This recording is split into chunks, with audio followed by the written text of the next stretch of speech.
نحمده ونصلي على رسوله الكريم اما بعد فاعوذ بالله من الشيطان الرجيم بسم الله الرحمن الرحيم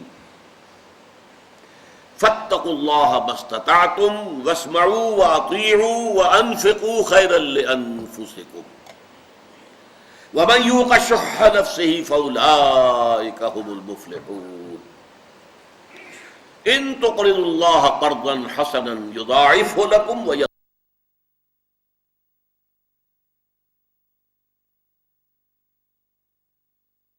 الحكيم صدق الله العظيم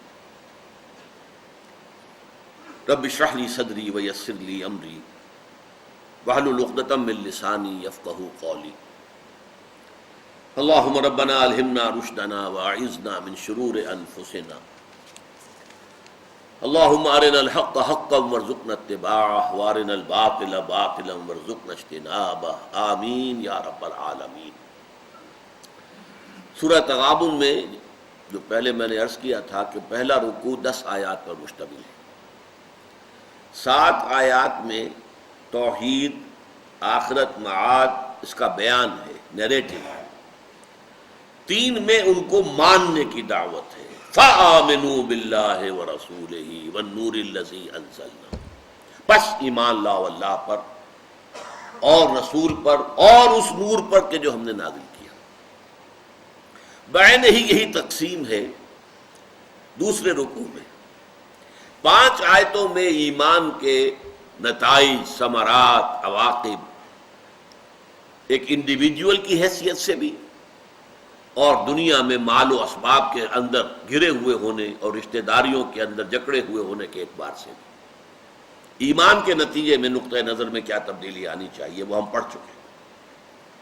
اب کہا فاتقوا اللہ ما استطعتم، اب یہاں فا کا کلمہ پھر آ گیا، بس یعنی یہ تو حقائق ہیں، ان کو تم تبدیل نہیں کر سکتے، یہ حقائق ہیں، اپنی جگہ ہے، تمہاری عافیت اس میں ہے کہ اب اس کے مطابق عمل کرو۔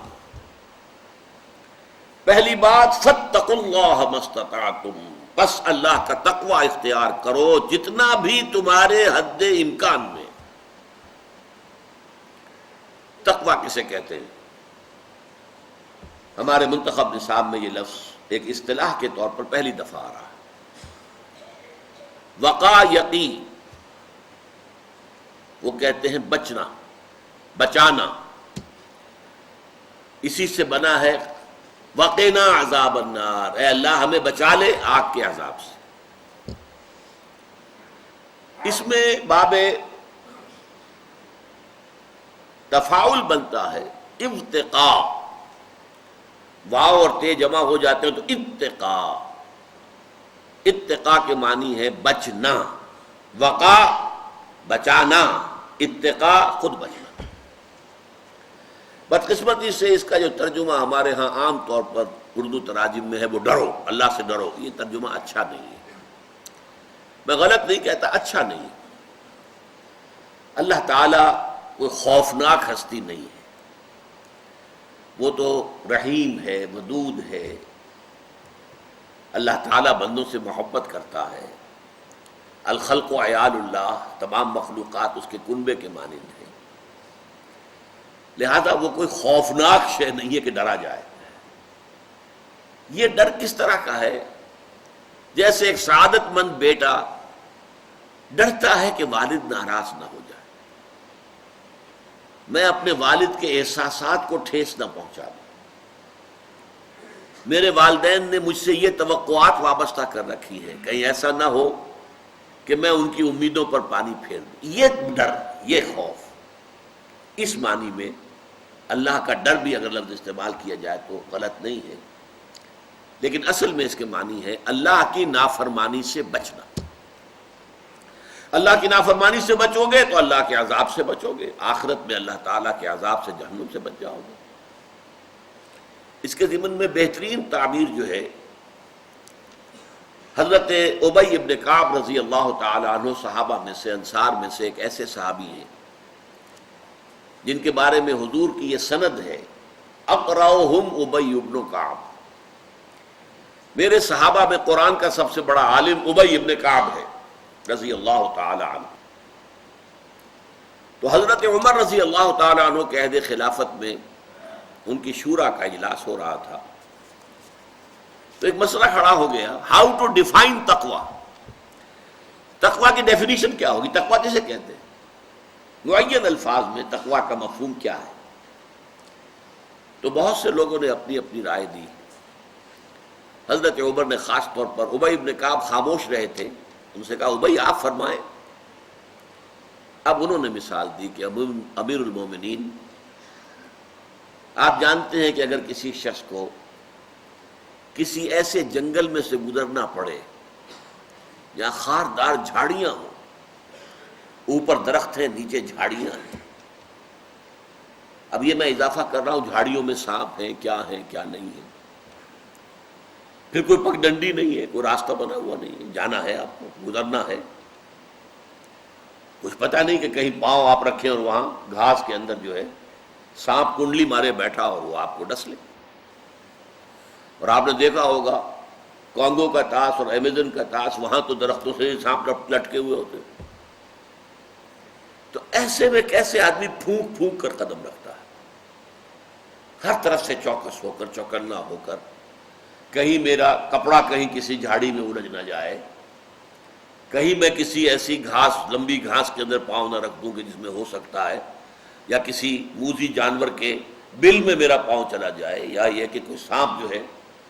تو جس طریقے سے احتیاط سے آدمی گزرتا ہے، اس کا نام تقویٰ ہے.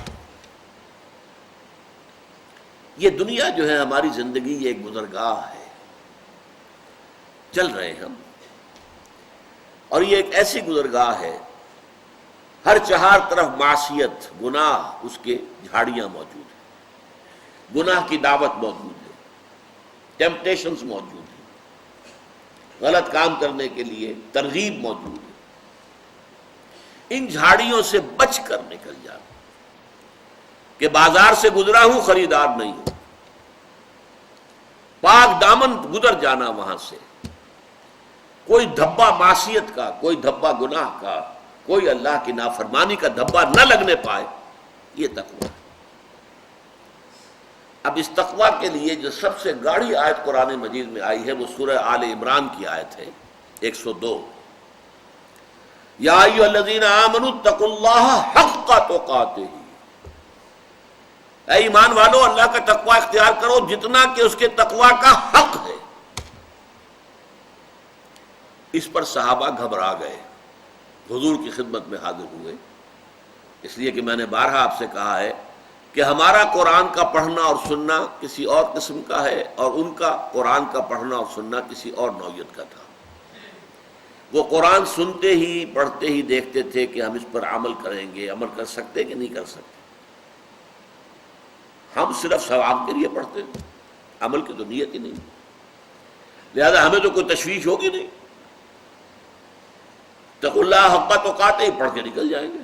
وہ گھبرا گئے، حضور اللہ کا حق کون ادا کر سکتا ہے؟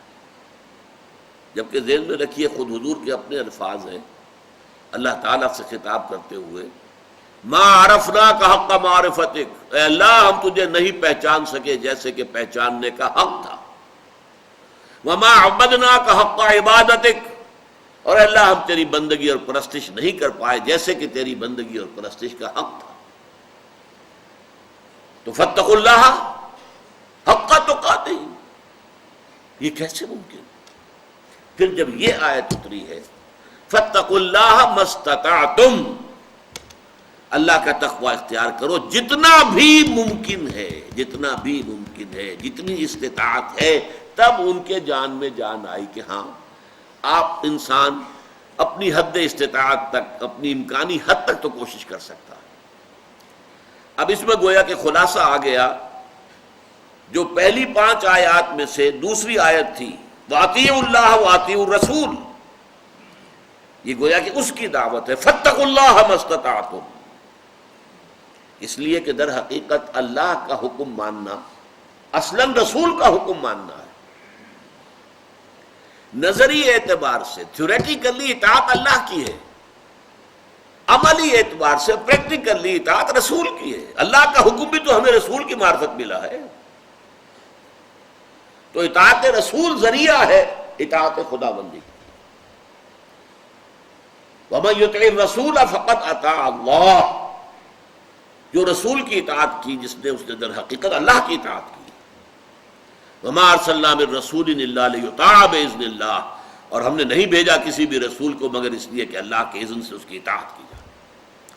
تو فَاتَّقُوا اللَّهَ مَا اسْتَطَعْتُمْ، اس کے بعد فرمایا وَاسْمَعُوا وَأَطِيعُوا، سنو اور اطاعت کرو. یہ سنو اور اطاعت کرو سے مراد کیا ہے؟ یہ چونکہ قرآن مجید میں یہ دو لفظ جڑ کر آتے ہیں، اذ قلتم سمعنا واطعنا. جب حضور نے بیعت لی تھی، بایعنا رسول اللہ صلی اللہ علیہ وسلم علی السمع والطاعت، سننا اور اطاعت کرنا. اس کی در حقیقت اس کیفیت کیا ہے اس کی؟ محض سننے سے اطاعت لازم آ جائے، لازم نہیں کہ آپ کی سمجھ میں بھی آئے. ایک یہ ہے کہ میں سوچوں گا، غور کروں گا، اگر میں قائل ہو گیا کہ ہاں بات صحیح ہے تو میں اطاعت کروں گا. نو، پھر تو آپ اپنی عقل کی اطاعت کر رہے ہیں، پھر رسول کی اطاعت نہیں کر رہے ہیں. جو آپ کی سمجھ میں آئی اس کی اطاعت کر رہے ہیں، تو پھر آپ اپنی عقل، اپنی سمجھ، اپنے نفس کی اطاعت کر رہے ہیں، رسول کی نہیں. صرف سننا، فاسمعوا واطیعوا، سنو اور اطاعت کرو. یہی لفظ آتا ہے جو فوج کا ڈسپلن ہے، لسن اینڈ اوبے، سنو اینڈ مانو. اگر کوئی فوجی جو ہے اپنے افسر سے پوچھنے لگے جناب آپ نے یہ حکم تو دیا ہے لیکن میری سمجھ میں نہیں آیا، اس کی حکمت کیا ہے، کیا مقصد ہے، اس کا کیا فائدہ ہے، پہلے مجھے سمجھائیے، تو کیا یہ معاملہ چل سکتا ہے؟ There's not to reason why, there's but to do and die.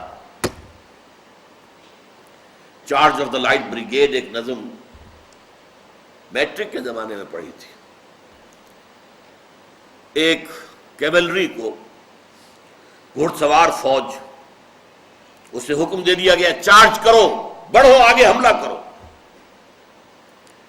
اب انہیں یہ معلوم تھا کہ سامنے بھی توپیں گڑی ہوئی ہیں، داہنی طرف بھی توپیں لگی ہوئی ہیں، بائیں طرف بھی توپیں لگی ہوئی ہیں. Cannon to right of them, cannon to left of them, cannon in front of them, volleyed and تھنڈرڈ.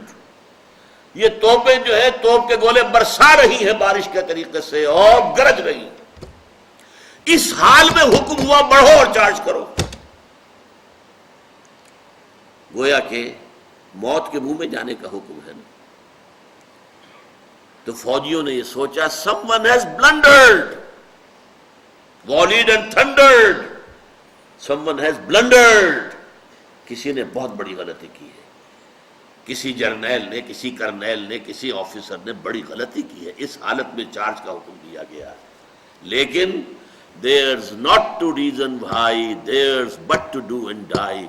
So into the valley of death rode the 600. ان کا یہ کام ہی نہیں تھا کہ پوچھیں کیوں، ریزن بھائی، یہ کام ان کا ہے ہی نہیں، فوج کا کام ہے ہی نہیں. ان کا کام ہے حکم جو دیا ہے اس کو پورا کرو، چاہے موت آ جائے آ جائے. لہذا 600 کے 600 تھے، 600 وہ موت کی وادی میں اتر گئے اس حکم کی وجہ سے، سب کے سب ختم. یہ ہے در حقیقت ڈسپلن فوج کا، اور یہی ڈسپلن درکار ہے. یہاں نوٹ کیجئے، اللہ کی اور رسول کی اطاعت کا ذکر تو پہلے آ چکا تھا. یہاں اطاعت کا لفظ جو دوبارہ آیا ہے اس کا مفہوم کچھ اور ہے. اس لیے کہ اطاعت جو ہے نبی اکرم صلی اللہ علیہ وسلم کی حیات طیبہ میں بھی صرف حضور کی نہیں تھی. فرض کیجئے کہ ایک جنگ ہو رہی ہے، حضور تو کمانڈر ان چیف ہیں، اب ایک میمنہ ہے، داہنا بازو ہے، اس پر بھی تو کوئی کمانڈر ہے نا. ایک میسرہ ہے، بایاں بازو ہے، اس پر بھی کوئی کمانڈر ہے. کوئی بیک پر ہے، اس کا بھی کوئی کمانڈر ہے. کوئی ہراول ہے آگے چلنے والا، اس کا بھی کوئی کمانڈر ہے. ان کمانڈروں کا حکم نہیں مانیں گے تو کیسے چلے گا معاملہ؟ لہذا اٹس اے برانچنگ پروسیس. یہ جو اوبیڈینس ہے یہ تقسیم ہوتی جاتی ہے. کوئی جماعت ہے، اس کا ایک امیر ہے، ایک صوبے کے اندر اس کا صوبائی امیر ہے، ضلع میں کوئی ضلعی امیر ہے، تو اگر ان کی اطاعت نہیں کی جائے گی تو کام کیسے چلے گا؟ اسی لیے حضور نے فرمایا من اطاعنی فقد اطاع اللہ، جس نے میری اطاعت کی اس نے اللہ کی اطاعت کی. ومن عصانی فقد عصى اللہ، جس نے میری نافرمانی کی اس نے اللہ کی نافرمانی کی. ومن اطاع امیری، جس نے میرے مقرر کردہ امیر کی اطاعت کی فقد اطاعنی، اس نے میری اطاعت کی. ومن عصى امیری فقد عصانی، اور جس نے میرے معین کردہ امیر کی نافرمانی کی اس نے میری نافرمانی کی. So simple, clear. نظم جماعت ہو، فوج کا نظم ہو، کچھ بھی ہو. آپ کو معلوم ہے کہ غزوہ احد میں ایک لوکل کمانڈر کی خلاف ورزی کی گئی. 50 تیر انداز جو ایک درے پر مقرر کر دیے گئے تھے، حضور نے فرمایا تھا چاہے شکست ہو جائے، ہم سب مر جائیں، ہلاک ہو جائیں، اور تم دیکھو کہ پرندے ہمارا گوشت نوچ نوچ کر کھا رہے ہیں، تب بھی تم یہاں سے مت ہٹنا. ہوا یہ کہ فتح ہو گئی، کفار نے بھاگنا شروع کیا، مسلمان ان کا پیچھا کر رہے ہیں. یہاں اختلاف ہو گیا 50 میں. لوگوں نے کہا چلو، کمانڈر کہتے رہے عبداللہ ابن جحش رضی اللہ تعالی عنہ کہ نہیں، یہاں سے ہٹنے کی اجازت نہیں ہے. تو انہوں نے تعویل کر لی حضور کے حکم کی. حضور نے شکست کی حالت میں کہا تھا اب تو فتح ہو گئی ہے. 35 of them disobeyed. They disobeyed the local commander. حضور کے قول کی تو انہوں نے تعویل کر لی کہ حضور نے شکست کی حالت میں فرمایا تھا، فتح کی حالت میں نہیں فرمایا تھا. اب فتح ہو گئی ہے. لہذا میں یہ کہتا ہوں کہ انہوں نے حضور کی نافرمانی نہیں کی، لیکن لوکل کمانڈر کی نافرمانی تو کی. وہ کہتے رہے نہیں نہیں نہیں. 35 چلے گئے، 15 رہ گئے. خالد ابن ولید تھے کفار اور مشرکین کے کیولری کے انچارج، گھڑ سوار جو فوج تھی ان کی، اس کے کمانڈر. انہوں نے دیکھا وہ درہ خالی ہے جس پر کہ حضور نے کھڑا کیا. تو حضور کو معلوم تھا کہ یہ ہمارا ویک پوائنٹ ہے، سامنے دشمن ہے، یہ ہماری پیٹھ ہے. اگر اس درے سے ہمارے اوپر حملہ ہو جائے گا تو ہم تو چکی کے 2 پارٹوں میں آ جائیں گے. اس لیے کھڑا کیا تھا، اس لیے اتنی تاکید کی تھی. انہوں نے دیکھا درہ خالی ہے. انہوں نے پورے کوہ احد کا چکر لگا کر تیزی کے ساتھ گھوڑوں کے اوپر دوڑتے ہوئے اور پیچھے سے آ کر حملہ کیا ہے. اور وہ فتح جو ہے شکست میں بدل گئی. 15 کے 15 تو وہیں شہید ہو گئے فوراً. فوج گھوڑے آ رہے ہیں، وہ تو ایسے ہی سمجھیے ٹینک آ رہے ہیں. آج کیولری ٹینکوں کو کہتے ہیں نا، آپ اس وقت کی وہ کیولری تھی. گھوڑا جس زور کے ساتھ آتا ہے تو پیادہ جو ہے کھڑا ہوا آدمی اس کے سامنے کیا حیثیت رکھتا ہے؟ تو زمین میں گرے گا اور پاؤں تلے کچلا جائے گا. پھر اس کے بعد شکست ہوئی، 70 شہید ہوئے. حضور جو ہے مجروح ہوئے، حضور پر غشی طاری ہوئی، اتنا خون آپ کا چلا گیا. یہ سب کچھ کس لیے ہوا؟ Disobedience of a local commander. تو یہ جو سم و طاعت کا نظام ہے یہ چلتا ہے درجہ بدرجہ. فاسمعوا واطیعوا، سنو اور اطاعت کرو. نمبر 3، یہ آیت بہت گمبھیر آیت ہے. وَأَنفِقُوا خَيْرًا لِأَنفُسِكُمْ، خرچ کرو، لگا دو، کھپا دو، صرف کر دو. خیرن یہاں دونوں معنی دے سکتا ہے. خیر دولت کو بھی کہتے ہیں. حب الخیر لشدید، اپنا مال، اپنی دولت جو ہے لگاؤ اللہ کے راستے میں. یہاں اصل میں پس منظر میں کیا ہے؟ اقامت دین کی جد و جہد، جہاد فی سبیل اللہ کے مراحل، جس میں حضور سپریم کمانڈر ہے، لیکن مختلف فوجوں میں بعض اوقات حضور فوج بھیجتے تھے اور کسی اور کو آپ کمانڈر بنا دیتے تھے. وہاں وہ ہے کہ جس کی اطاعت کی جائے گی، یا حضور کے ہوتے ہوئے داہنے بازو پر، بائیں بازو پر جو بھی ہیں ان کی اطاعت کی جائے گی. تو فاتقوا اللہ ما استطعتم، سب سے بڑی بات تو تقویٰ ہے. اللہ کا تقویٰ اختیار کرو جس حد تک بھی تمہارے لیے ممکن ہے. واسمعوا واطیعوا، لسن اینڈ اوبے، سنو اور اطاعت کرو. نو آرگیومنٹ.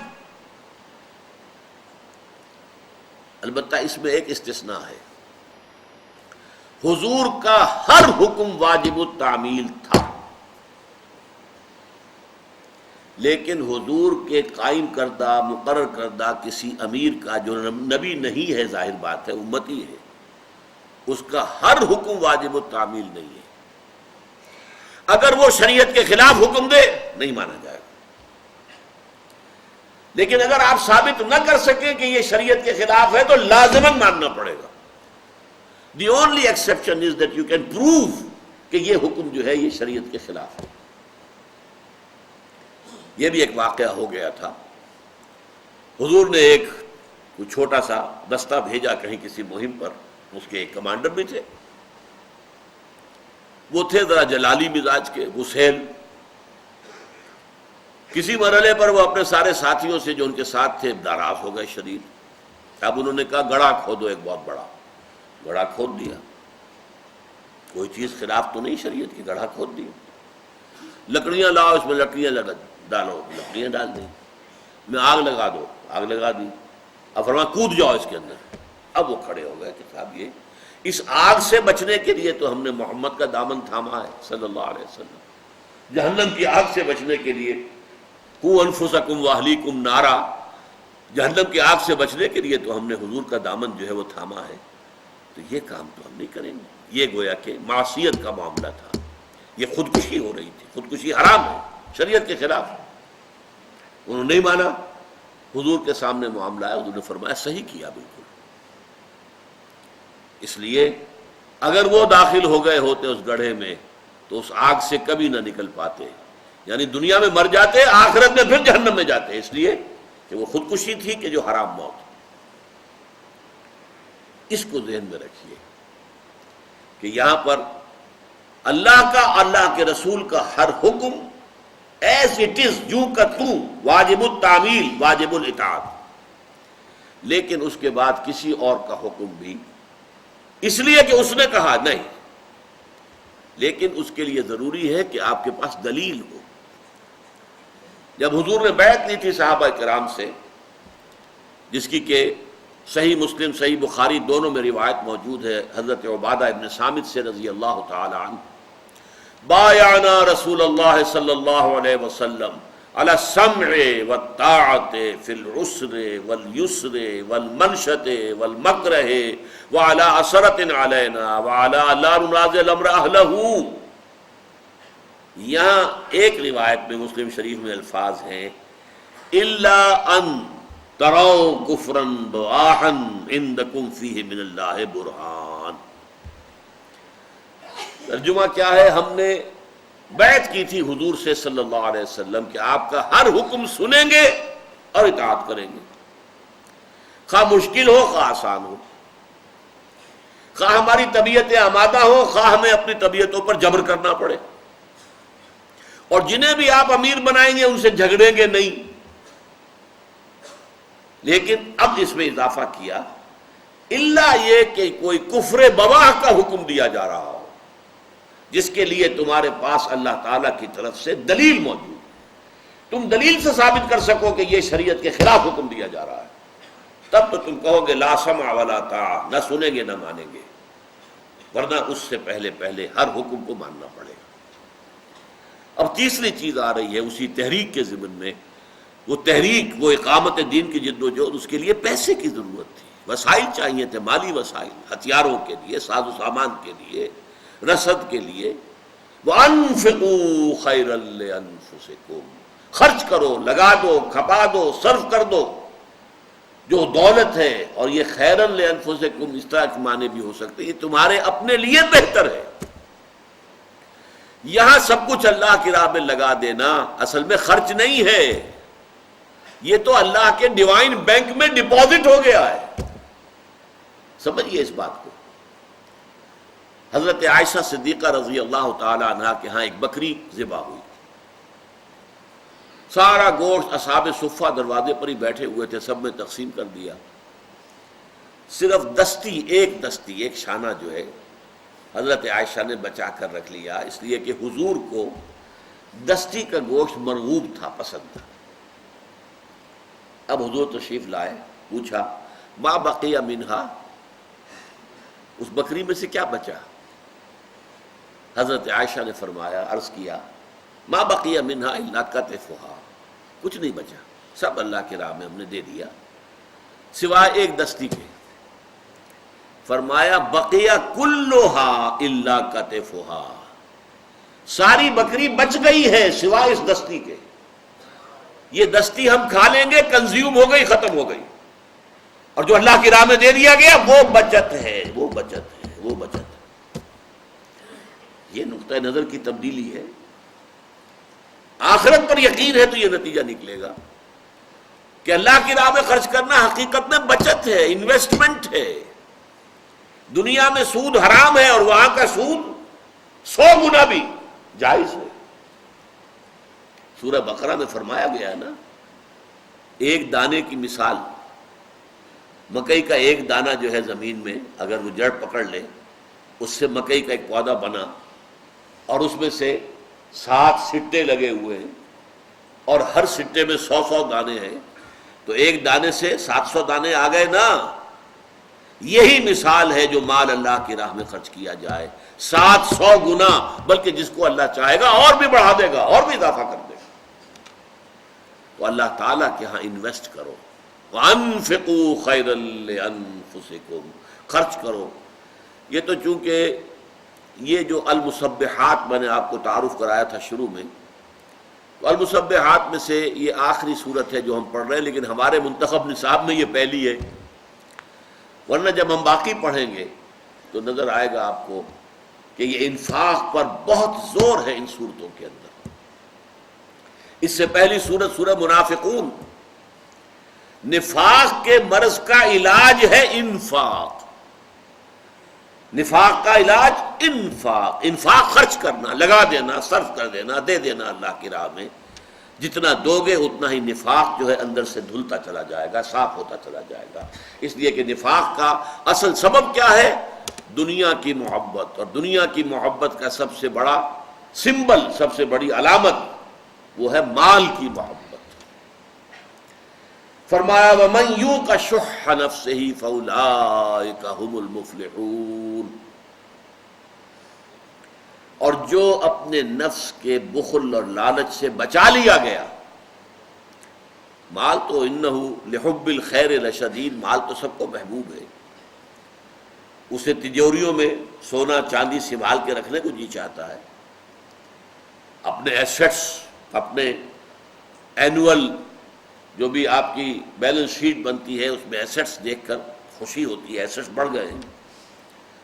لیکن فرمایا یہ جو لالچ ہے، یہ جو مال کی محبت ہے، یہ جو تمہاری طبیعتوں کے اندر بخل ہے، اگر اس سے بچ جاؤ گے، بچا لیے جاؤ گے، وَمَن یُوقَ شُحَّ نَفْسِهِ، جو بچا لیا گیا اپنے نفس کے لالچ سے، اپنے نفس کے اندر بخل جو ہے اس سے، فَأُولَٰئِکَ هُمُ الْمُفْلِحُونَ، تو وہی لوگ ہیں کہ جو فلاح پانے والے ہیں، کامیاب ہونے والے ہیں۔ فلاح کا مطلب کیا ہے؟ فلاح عربی زبان میں کہتے ہیں کسان کو، فلاح، فلاحین کی تحریک، کسان تحریک مصر کے اندر جو ہے فلاحین۔ تو فلاح کسے کہتے ہیں؟ زمین کی دھرتی، ہل چلتا ہے، دھرتی کو چیرتے ہیں اس کے سینے کو اور اس کے اندر بیج ڈالتے ہیں، پھر اس میں سے پودا نکلتا ہے۔ انسانی شخصیت جو ہے اس کی مثال بھی ایسی ہے۔ یہ در حقیقت اس خاکی وجود کے اندر ہمارا اصل روحانی وجود مضمر ہے۔ اس خاکی وجود کے خول کو پھاڑیں گے تو اندر سے روحانی وجود برآمد ہوگا۔ یہ ہے فلاح، روحانی شخصیت، انسان کی باطنی شخصیت، اس کا نشو و نما پانا، اس کا ترقی پانا۔ تو مفلحون جو لوگ کہ واقعتاً اپنی باطنی شخصیت، اپنی روحانی شخصیت کی ترقی اور اس کے میچور ہونے کا مقصد حاصل کر لیں گے، وہ وہی ہوں گے جو نفس کی، مال کی محبت سے بچا لیے جائیں۔ اب اس کے بعد فرمایا ان تقرضوا اللہ قرضا حسنا یضاعفہ لکم۔ میں نے عرض کیا تھا نا کہ یہ انفاق پر ان صورتوں میں بہت زور ہے۔ اگر تم اللہ کو قرض حسنہ دو گے تو اللہ تمہارے لیے دگنا چوگنا کرتا رہے گا. حالانکہ قرض حسنہ کسے کہتے ہیں دنیا میں؟ کہ آپ کوئی سود نہ لیں، اس پر کوئی اضافہ نہ چاہیں، اصل جو دیا ہے بس وہی واپسی کے امیدوار ہو. یہ قرض حسنہ ہے. قرض پر کوئی اضافہ ہے وہ سود ہے. کل قرض یجر منفعتا فہی ربا. جس قرض کے اوپر کوئی منفعت حاصل ہو گئی وہ ربا ہے. قرض حسن کیا ہے؟ بغیر کسی ربا، بغیر کسی سود، بغیر کسی اضافے کے صرف اصل جو زر ہے وہ واپس ملے. فَلَكُمْ رُؤُوسُ أَمْوَالِكُمْ سورہ بقرہ میں فرمایا تمہارے راس المال تمہیں واپس مل جائیں گے، سود ختم. ان تقرضوا اللہ قرضا حسنا، اگر تم اللہ کو قرض حسنہ دو گے یضاعف لکم، اللہ کا قرض حسنہ جو ہے وہ بڑھتا ہے، چڑھتا ہے، دگنا ہوتا ہے. جیسا کہ میں مثال دے چکا ہوں 700 گنا ہوتا ہے. اب اس میں ذرا نوٹ کر لیجئے، اللہ کی رضا جوئی کے لیے مال خرچ کرنے کے لیے کئی اصطلاحات ہیں. ایک صدقہ، صدقات، زکوٰۃ، اور ایک ہے یہ انفاق، اور ایک ہے اللہ کو قرض دینا. ان کے درمیان فرق کیا ہے؟ زکوٰۃ اور صدقات، ان دونوں کا اصل مقصد ہے غرباء، یتامہ، مساکین، بیواؤں، حاجت مندوں، بیماروں، قرض مقروض لوگوں، ان کی مدد کرنا. یہ لوگوں کی مدد کے لیے، فقراء کی مدد کے لیے، غرباء کی مدد کے لیے، محتاجوں کی مدد کے لیے، وہ انسانوں کے لیے. زکوٰۃ بھی، زکوٰۃ کے جو 8 مصرف ہیں ان میں سے 7 یہ ہیں. ایک مصرف یا 2 ہیں، فی سبیل اللہ بھی ایک مصرف ہے، اور نمبر 2 یہ کہ جو زکوٰۃ کے نظام پر جو کارکن ہوں گے ان کی تنخواہیں بھی زکوٰۃ سے دی جا سکیں گی، عاملین علیہا. باقی فقراء، انما الصدقات للفقراء والمساکین، یہ ان کے لیے. تو زکوٰۃ اور صدقات کا اصل یہ ہے مصرف غرباء، یتامہ، مساکین. انفاق اور قرض حسنہ اللہ کے لیے. کیا مطلب؟ اللہ کے دین کے لیے. ظاہر بات ہے اللہ تعالیٰ آپ سے، ایسے یہ کہ اسی قسم کی کسی آیت پر ایک صحابی حضرت طلحہ غالباً نام تھا رضی اللہ تعالی عنہ، انصاری تھے. وہ آئے، حضور اللہ قرض مانگتا ہے، اقرض اللہ قرضا حسنا، قرض دو اللہ کو. من ذا الذی یقرض اللہ قرضا حسنا، سورہ حدید میں فرمایا کون ہے وہ جو اللہ کو قرض حسنا دینے کو تیار ہو. حضور اللہ قرض مانگتا ہے؟ فرمایا ہاں. عرض کیا حضور اس مدینے میں سب سے بڑا باغ جو مجھے بہت ہی پیارا ہے، بہت محبوب ہے، جس میں اتنے 100 درخت جو ہے وہ کھجور کے ہیں، وہ میں اللہ کو دیتا ہوں، اللہ کو قرض دیتا ہوں. حضور نے قبول فرما لیا. اب وہ گئے، اب داخل نہیں ہوئے باغ میں، تو اللہ کی چیز ہو چکی، خود کیسے داخل ہو؟ اسی میں گھر بنا ہوا تھا جہاں پر کہ بیوی بچے بھی تھے. باہر سے کھڑے ہو کر آواز دی ہے اپنے کسی بیٹے کا نام لے کر، اے فلاں کی ماں نکل آؤ، نکل آؤ، نکل آؤ، یہ باغ میں نے اللہ کو دے دیا، اللہ کو قرض دے دیا. میں نے عرض کیا تھا نا کہ صحابہ کرام کا سننا اور پڑھنا قرآن کا وہ کسی اور انداز کا تھا. وہ سنتے ہی پڑھتے ہی اس پر عمل کی فکر کرتے تھے. یہی زمین و آسمان کا فرق ہے. ہمارا سننا پڑھنا ثواب کے لیے، پڑھ لیا، سن لیا، ثواب ہو گیا، اللہ اللہ خیر سے. ان تقرض اللہ قرضا حسنا، اور یہ قرض حسنا کا لفظ بالکل واضح طور پہ سمجھ میں آتا ہے نا. اللہ کے دین کو غالب کرنے کی جد و جہد ہے، تو ظاہر بات ہے پرسنلی اللہ کے ذمہ قرض ہو گیا. اس کا دین ہے نا، اس کی حکومت قائم کرنی ہے ہم نے، اس کا حکم چلانا ہے، اس کی مرضی پوری کرنی ہے. لہذا اس پر جو کچھ خرچ ہوگا وہ گویا کہ پرسنلی اللہ تعالیٰ اپنے ذمہ قرض سے تعبیر کر رہا ہے. ان تقرضوا اللہ قرضا حسنا یضاعف لکم، اللہ بڑھائے گا اسے، ویغفر لکم، وہ اصل مال تو بڑھے گا، بڑھتا رہے گا، مزید یہ کہ تمہاری خطائیں اس کے ذریعے سے بخش دی جائیں، بخش دے گا اللہ تعالیٰ، تمہارے گناہوں سے صرف نظر فرمائے گا، یغفر لکم، واللہ شکور حلیم، اللہ شکور بھی ہے حلیم بھی ہے۔ اب یہ دو الفاظ کیوں جڑ کر آئے، غور کیجئے، شکور حلیم۔ اگر اللہ کو قرض دیتے ہو تو اللہ شکور ہے، وہ قدردان ہے، تمہاری قدر افزائی فرمائے گا، تمہارا اعزاز اور اکرام کرے گا، شکور ہے، وہ ناشکرا نہیں ہے، معاذ اللہ۔ اور نہیں دیتے تو وہ حلیم ہے، فوراً نہیں پکڑ لے گا تمہیں، فوراً تمہاری گردن نہیں ناپ دے گا، حالانکہ وہ آنے واحد میں تمہاری ساری دولت جو ہے اس کو ختم کر سکتا ہے، لیکن حلیم ہے، تمہیں مہلت دے گا، تمہیں موقع دے گا، تم سوچو، غور کرو، اپنے طرز عمل کو بدلو۔ واللہ شکور حلیم، اللہ شکور ہے، حلیم ہے۔ یہ جو عام طور پر دو اللہ تعالیٰ کی صفات یا اللہ کے اسماء، صفات اور اسماء میں فرق کیا ہے؟ الف لام لگ جائے گا تو وہ اللہ کا نام بن جائے گا، الف لام کے بغیر نکرہ کی حالت میں آئے گا تو وہ صفت ہے۔ الحلیم اللہ کا نام ہو جائے گا، الشکور اللہ کا نام ہو جائے گا، حلیم شکور نکرہ ہے، یہ اللہ کی صفات ہے۔ عالم الغیب والشہادہ، وہ جاننے والا ہے کھلے کا بھی چھپے کا بھی، جو تمہاری نگاہوں سے پوشیدہ ہے اس کا بھی جاننے والا، اور جو تمہاری نگاہوں کے سامنے ہے اس کا بھی جاننے والا۔ یہ نوٹ کر لیجئے میں نے کیوں کہا تمہاری نگاہوں کے سامنے۔ یہ غیب کا لفظ جو آتا ہے یہ ہمارے اعتبار سے، اللہ کے لیے کوئی شے غیب ہے ہی نہیں، اللہ کے تو آنے واحد میں ہر شے اس کے سامنے موجود ہے۔ غیب کا کیا تصور؟ یہ ریلیٹو ٹرم جو ہے غیب، یہ ہمارے اعتبار سے، فرشتہ ہمارے لیے غیب کی شے ہے، جنت ہمارے لیے غیب کی شے ہے، دوزخ ہمارے لیے غیب کی شے ہے، یہ غیب ہے۔ خود ذات باری تعالیٰ سب سے بڑا غیب ہے ہمارے لیے، یہ غیب ہے۔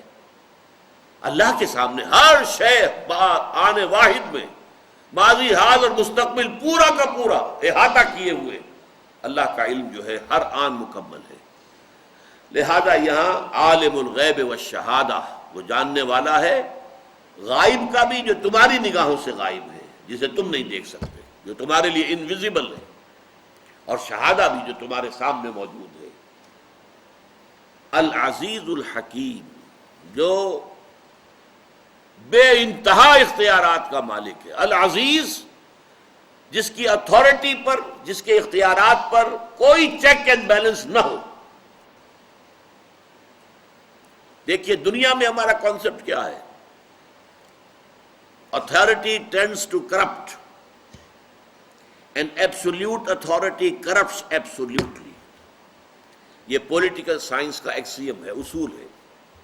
جہاں اختیارات کا ارتکاز ہو جائے گا کرپشن کا اندیشہ بڑھ جائے گا، لہذا کوئی چیک اینڈ بیلنس ہونے چاہیے۔ اور ایبسولوٹ اتھارٹی ایسا اختیار جس کے اوپر کوئی چیک اینڈ بیلنس ہو ہی نہ، کرپٹ ایبسولوٹلی، وہ تو بالکل ہی کرپٹ ہو جائے گا۔ یہ ہے ہمارا دنیا کا اصول۔ اللہ ہے ایبسولوٹ اختیار رکھنے والا، ایبسولوٹ اتھارٹی، اس پر کسی کا چیک اینڈ بیلنس نہیں ہے، اسے کچھ کرنے کے لیے کسی سے منظوری نہیں لینی۔ قرآن مجید میں سورہ مومن میں ہے، وہ فرعون جو خدائی کا دعوے دار تھا، اس نے بھی حضرت موسیٰ علیہ السلام کو قتل کرنے کی تجویز پیش کی ہے، تو اپنے درباریوں سے اجازت چاہی، ذرونی اقتل موسیٰ، اب تم مجھے اجازت دے دو کہ میں موسیٰ کو قتل کر دوں علیہ السلام، حالانکہ وہ بادشاہی تو ہی نہیں، خدائی کا دعوے دار۔ ابھی جو ناک رگڑی گئی ہے بش صاحب کی، کتنا زور لگایا ایڑی چوٹی کا کہ جو وہ چاہتے تھے وہ قرارداد جو سیکیورٹی کونسل منظور کر لے، نہیں ہو سکا، بالآخر اسی کو نیچا دیکھنا پڑا۔ اس قرارداد میں کمی کی ہے، تب فرانس راضی ہوا ہے۔ وہ یہ چاہتا تھا کہ ایسی قرارداد ہو کہ اگر ہمارے انسپیکٹرز جو ہیں اسلحہ والے جا کر اگر کہہ دیں کہ ہمیں رکاوٹ ہو رہی ہے، یہ کام نہیں کرنے، فوراً ہم حملہ کر دیں، پھر کسی اور ریزولوشن کی ضرورت نہ ہو، اسی ریزولوشن میں ہو کہ پھر فوراً حملہ کر دیا جائے گا۔ جبکہ اس کے ساتھیوں نے، اس کے الائز نے کہا نہیں، ہے غلط ہے، ہونا یہ چاہیے کہ اگر ان کی طرف سے رکاوٹ وغیرہ آئے تو پھر ہم دیکھیں گے، غور کریں گے، پھر کوئی ریزولوشن پاس کریں گے، یہ نہیں کہ اس کے نتیجے میں آٹومیٹیکلی آپ کو اختیار حاصل ہو جائے کہ آپ فوج کشی کر دیں، حملہ کر دیں۔ اور اتنی کوشش کی ہے، اتنے ڈپلومیٹک ایفرٹس کی ہیں، ٹونی بلیئر بھاگا دوڑا پھرا ہے ہر جگہ پر، ماسکو وہ گیا ہے اور پیرس وہ گیا ہے اور جرمنی وہ گیا، لیکن نہیں، ماننا پڑا۔ تو چاہے وہ کتنا ہی بڑا مختار مطلق اپنے آپ کو سمجھتا ہے، فرعون ہے آج کا، لیکن نہیں، یہاں تو کسی کے پاس بھی کتنے معاملات میں وہ سینٹ کا محتاج ہوتا ہے، سینٹ منظور نہ کرے تو صدر کا کوئی اختیار نہیں۔ حالانکہ اس وقت دنیا میں سب سے زیادہ با اختیار اور طاقتور انسان امریکہ کا صدر ہے، لیکن اس کے لیے بھی چیکس اینڈ بیلنسز ہے۔ کلنٹن کے بھی امپیچمنٹ ہونے لگی تھی، وہ تو بچ گیا، ورنہ امپیچمنٹ ہونے لگی تھی، وہ بھی صدر تھا۔ ہاں، اللہ کی ذات وہ ہے جس کے لیے کوئی چیکس اینڈ بیلنس نہیں، العزیز، اختیار مطلق کا مالک، لیکن الحکیم، اس کی حکمت بھی کامل ہے، لہذا اس کا اختیار مطلق حکمت کے ساتھ استعمال ہوتا ہے، وہ الٹپ استعمال نہیں ہوتا۔ یہی وجہ ان صورتوں میں یہ العزیز اور الحکیم، یہ دو اللہ کے اسماء جو ہیں بڑی تکرار کے ساتھ آئے، بار بار آئے ہیں، بار بار آئے ہیں، العزیز الحکیم، اختیارات مطلقہ کا مالک لیکن حکمت کاملہ کا مالک۔ اس کا اختیار مطلق اس کی حکمت کامل کے تحت استعمال ہوتا ہے، بلکہ تحت کا لفظ میں نے غلط استعمال کیا، اس کی حکمت کے ساتھ استعمال ہوتا ہے۔ اللہ کی تمام صفات انڈیپینڈنٹ اور مطلق ہے، کوئی صفت دوسری صفت کے تابع نہیں ہے۔ تو تحت کا لفظ زبان سے نکل گیا، اس لیے میں نے اصلاح کی، تحت نہیں بلکہ اس کا اختیار مطلق اس کی حکمت کاملہ کے ساتھ استعمال ہوتا ہے۔ بارک اللہ لی ولکم فی القرآن العظیم ونفعنی وإیاکم بالآیات والذکر الحکیم۔